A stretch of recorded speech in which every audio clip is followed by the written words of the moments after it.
Hello friends, मैं आजाद sir.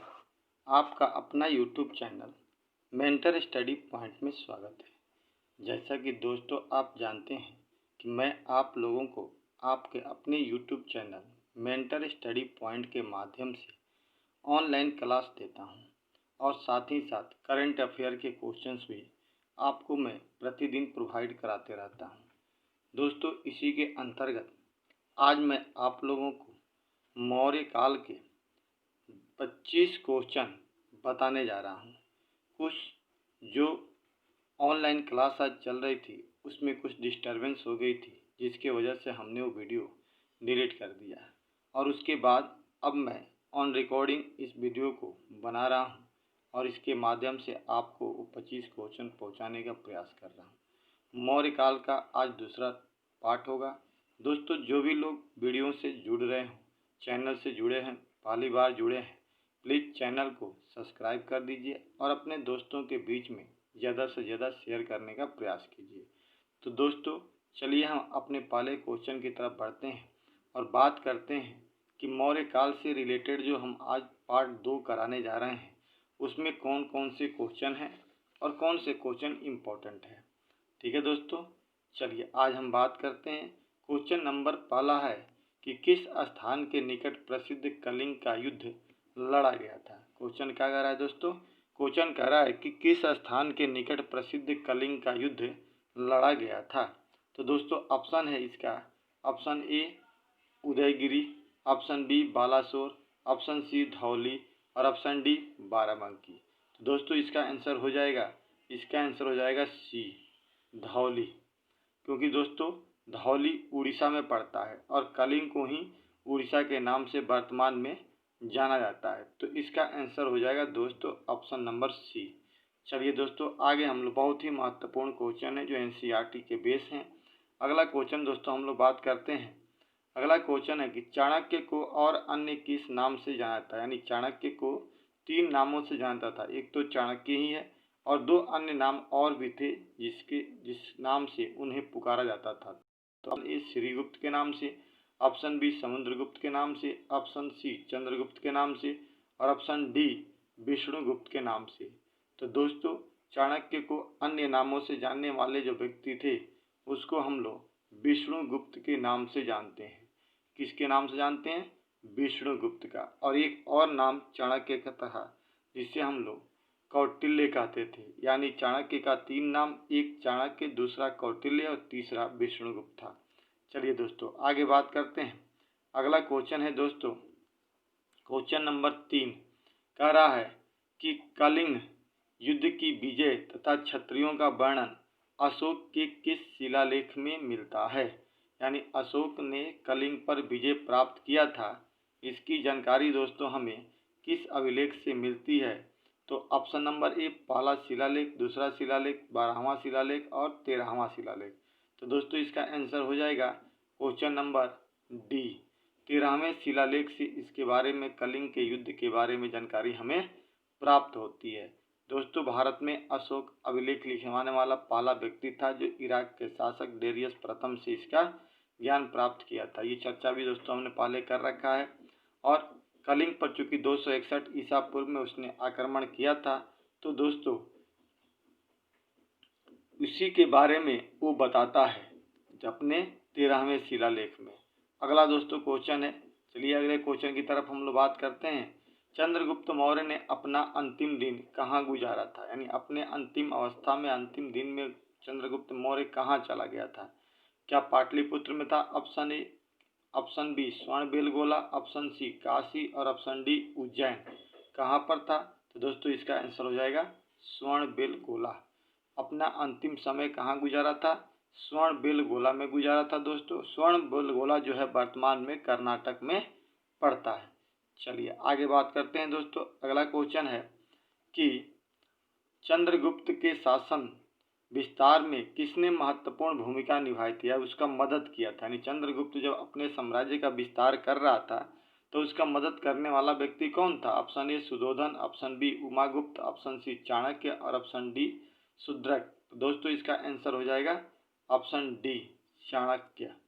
ठीक है, चाणक्य जो उसका प्रधानमंत्री था, चंद्रगुप्त मौर्य का, वो उसके साम्राज्य के विस्तार में महत्वपूर्ण भूमिका निभाया था। ठीक है दोस्तों, चलिए आगे हम लोग बात करते हैं। अगला क्वेश्चन है दोस्तों, क्वेश्चन नंबर 6। प्राचीन भारत का वह प्रसिद्ध शासक जिसने अपने जीवन के अंतिम दिनों में जैन धर्म को अपना लिया था, वो कौन था? यानी मौर्य साम्राज्य का ही वो शासक था जो अपने समय में, अंतिम समय में क्या किया था? जैन धर्म को स्वीकार कर लिया था। दोस्तों ऑप्शन ए है Chandragupta Maurya, option B Ashoka, option C Samudragupta और ऑप्शन डी बिंदुसार। तो जैन धर्म को स्वीकार करने वाला व्यक्ति दोस्तों कौन था? तो वो था चंद्रगुप्त मौर्य। ठीक है, चंद्रगुप्त मौर्य ने अपने शासनकाल के अंतिम अवस्था में जैन धर्म को स्वीकार करके और कर्नाटक के बेलगोला चला गया था। दोस्तों अभी हमने डिस्कस किया। अगला क्वेश्चन दोस्तों हम लोग बात करते हैं, कह रहा है कि निम्नलिखित में से कौन मौर्य वंश का शासक नहीं है? यानी मौर्य वंश में बहुत सारे शासकों ने शासन किया था, उसमें से कौन नहीं है? अजातशत्रु, चंद्रगुप्त मौर्य, अशोक या बिंदुसार। तो दोस्तों इसका आंसर हो जाएगा अजातशत्रु। अजातशत्रु चंद्रगुप्त मौर्य का शासक नहीं था, क्योंकि चंद्रगुप्त मौर्य जो था पहला था मौर्य वंश में, दूसरा बिंदुसार और तीसरा अशोक। अजातशत्रु हर्यक वंश का शासक था। ठीक है, जो मगध के उत्कर्ष में हम लोग पढ़ते हैं। दोस्तों अगला क्वेश्चन है, क्वेश्चन नंबर 8 का रहा है, क्वेश्चन नंबर 8 का रहा है कि निम्नलिखित में से अशोक का उत्तराधिकारी कौन था? यानी अशोक की जब मृत्यु हो गई उसके बाद से मौर्य साम्राज्य का शासक कौन बना? Option A Kunal, option B Bindusara, option C Rahul और ऑप्शन डी इनमें से कोई नहीं। तो दोस्तों इसका आंसर हो जाएगा ऑप्शन ए कुणाल था, जो अशोक का उत्तराधिकारी था। चलिए आगे बात करते हैं दोस्तों। अगला क्वेश्चन है कि मुद्रा राक्षस का लेखक निम्न में कौन था? मुद्रा राक्षस का लेखक निम्न में कौन है? अश्वघोष, विशाखदत्त, कालिदास और भास। बताइए प्लीज क्या होगा दोस्तों आंसर? ऑप्शन ए अश्वघोष, option B Vishakhadatta, option C Kalidasa और ऑप्शन डी भास। तो दोस्तों इसका आंसर हो जाएगा विशाखदत्त। मुद्रा राक्षस का लेखक कौन था? विशाखदत्त था। ठीक है दोस्तों, चलिए आगे बात करते हैं। अगला क्वेश्चन है दोस्तों क्वेश्चन नंबर 10। कह रहा है कि मालवा, गुजरात और महाराष्ट्र किस शासक ने पहली बार जीता था? हर्ष, स्कंदगुप्त, विक्रमादित्य और चंद्रगुप्त मौर्य। अब चूंकि दोस्तों मौर्य साम्राज्य की बात हम कर रहे हैं तो निश्चित तौर पर हर्ष तो गुप्तोत्तर काल में था, स्कंदगुप्त गुप्त काल में था, विक्रमादित्य बहुत बाद में शासक आया था। निश्चित तौर पे यहाँ पे ऑप्शन क्या जाएगा? डी होगा, जिसने पहली बार इन सबको जीता था। ठीक है दोस्तों, तो option number D Chandragupta Maurya हो जाएगा। ठीक है, आगे हम लोग बात करते हैं। अगला क्वेश्चन दोस्तों 11 नंबर जो क्वेश्चन है, कह रहा है कि इंडिका नामक पुस्तक के लेखक कौन था? पहले भी दोस्तों हमने चर्चा कई बार किया है। इंडिका नामक पुस्तक का लेखक कौन था? Option A Faxian, option B Hiuen Tsang, option C Itsing और ऑप्शन डी मेगास्थनीज। तो दोस्तों इसका लेखक कौन था? मेगास्थनीज था, जो चंद्रगुप्त मौर्य के दरबार में आया था, यूनान का रहने वाला था। ठीक है दोस्तों, और इसने प्रशासन के बारे में अपनी पुस्तक इंडिका में चर्चा किया है। अगला क्वेश्चन है दोस्तों क्वेश्चन नंबर 12। क्वेश्चन नंबर 12 कह रहा है कि कलिंग विजय के उपरांत अशोक महान ने निम्नलिखित किस धर्म को अपना लिया था? कलिंग युद्ध जब उसने जीता था 261 ईसा पूर्व में, उसके बाद से वो कौन सा धर्म अपनाया था? ऑप्शन ए हिंदू धर्म, बौद्ध धर्म, जैन धर्म और जुडिज्म। दोस्तों इसका आंसर हो जाएगा सी, बौद्ध धर्म को उसने स्वीकार कर लिया था। कौन से धर्म को स्वीकार किया था? बौद्ध धर्म को स्वीकार किया था। अगला है क्वेश्चन दोस्तों क्वेश्चन नंबर 13 कह रहा है, क्वेश्चन नंबर 13 का चाणक्य किसका प्रधानमंत्री था? चाणक्य किसका प्रधानमंत्री था? बिंबिसार का, चंद्रगुप्त मौर्य का, चंद्रगुप्त द्वितीय का और अशोक का। तो दोस्तों चाणक्य किसका प्रधानमंत्री था? तो question number C, question number C हो जाएगा दोस्तों क्वेश्चन नंबर क्या हो जाएगा? सी, चंद्रगुप्त मौर्य का। किसका था जी? चंद्रगुप्त मौर्य का चाणक्य प्रधानमंत्री था। अगला क्वेश्चन है दोस्तों बिंदुसार, क्वेश्चन नंबर 14 जो है, बिंदुसार के शासन के दौरान अशांति कहाँ थी?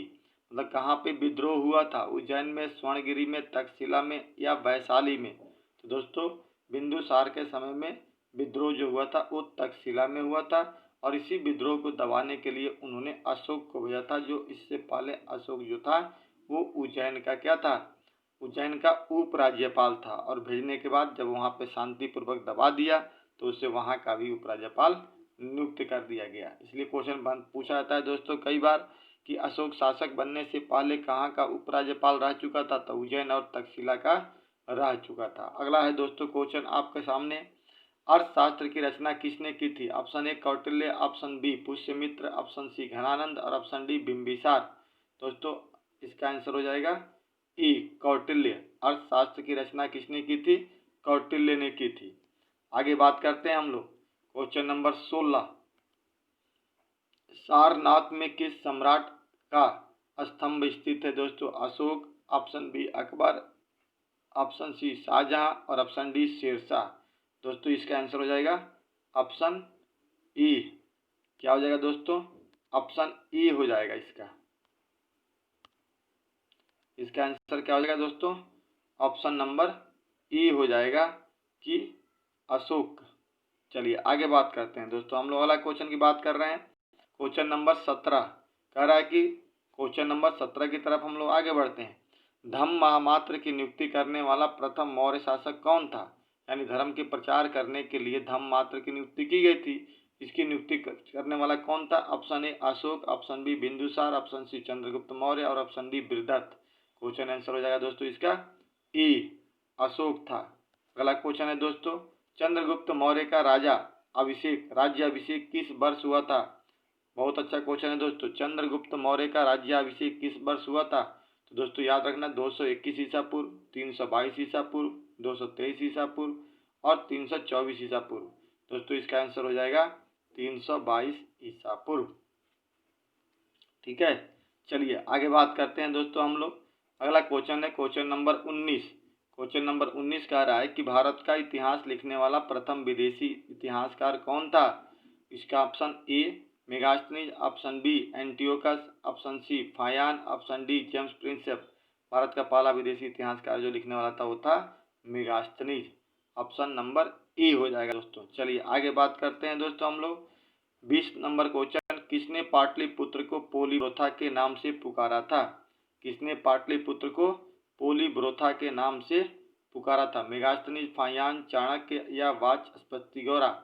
दोस्तों इसका आंसर हो जाएगा मेगास्थनीज। ठीक है दोस्तों, अब आगे आ रहा है क्वेश्चन। अगला क्वेश्चन है, कौटिल्य के अर्थशास्त्र में कितने अधिकरण थे? कौटिल्य के अर्थशास्त्र में कितने अधिकरण थे दोस्तों? Option A 12, option B 15, option D 18, option D 20। इसका दोस्तों आंसर हो जाएगा बी ऑप्शन 15। कौटिल्य के अर्थशास्त्र में अधिकरणों की संख्या 15 थी। अब दोस्तों अगला क्वेश्चन कह रहा है कि अर्थशास्त्र के किस अधिकरण राज्य के सप्तांग का विवरण है? मतलब किसमें सप्तांग की बात की गई कि राजा के 7 अंग होते हैं?